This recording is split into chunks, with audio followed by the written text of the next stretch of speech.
సంతోషం. సో వారందరికీ సీఎం గారికి ధన్యవాదాలు.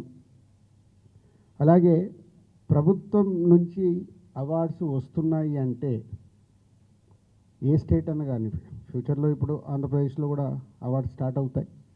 ఎందుకంటే తెలుగు స్టేట్స్ అంటే మన రెండు కళ్ళు, ఎంత కాదనుకోలేము. అది ప్రభుత్వం నుంచే అవార్డ్స్ వస్తున్నాయనంటే సినిమా ఇండస్ట్రీ అందరికీ చెప్తున్నాను, చాలా జాగ్రత్తగా అవార్డు స్వీకరించాలి.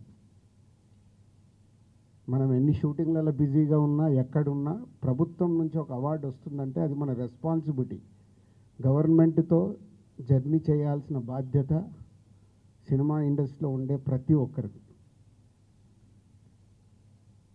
సో ఫ్యూచర్లో కూడా ప్రభుత్వం నుంచి అవార్డ్స్ అనౌన్స్ అయినప్పుడు ఆ డేటును మీరందరూ మీ డైరీలో నోట్ చేసుకొని మీకు అవార్డుకి అనౌన్స్ అయి ఉంటే మీరు వెళ్ళి ఆ అవార్డు తప్పకుండా ప్రభుత్వం నుంచి వచ్చే అవార్డుని స్వీకరించాలి. సినిమా ఇండస్ట్రీలో ఉన్న అందరికీ this is my request and అర్థం చేసుకుంటారని కూడా అనుకుంటున్నాను. సో అలాగే నిన్న ఇంత బిగ్ ఈవెంట్లో సో డెఫినెట్గా చిన్నవి మిస్టేక్స్ అనుకోవచ్చు. అంత పెద్ద ఆర్గనైజేషన్లో జరిగే కమ్యూనికేషన్ గ్యాప్స్ వల్ల అయి ఉండొచ్చు, తప్పులు జరుగుతాయి.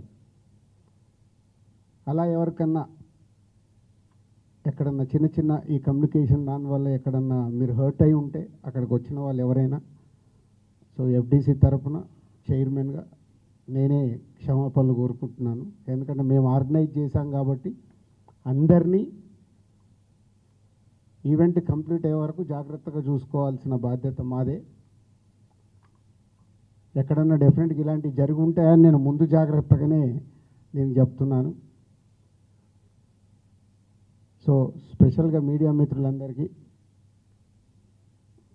ఈవెంట్ అయిపోయిన తర్వాత చాలామంది కూడా అప్రిషియేట్ చేయడం, ఇంత పెద్దగా సక్సెస్ అయింది అని అప్రిషియేట్ చేసినందుకు, గవర్నమెంట్ తరఫున వచ్చిన రివ్యూస్ కానీ రిపోర్ట్స్ కానీ బయట నుంచి వచ్చినాయి కానీ అన్నీ తెలంగాణ గద్దర్ ఫిలిం అవార్డ్స్ని ఇంత అద్భుతంగా నిర్వహించినందుకు ధన్యవాదాలు చెప్తున్నారు. వారందరికీ కూడా ప్రత్యేకంగా ధన్యవాదాలు. Thank you very much.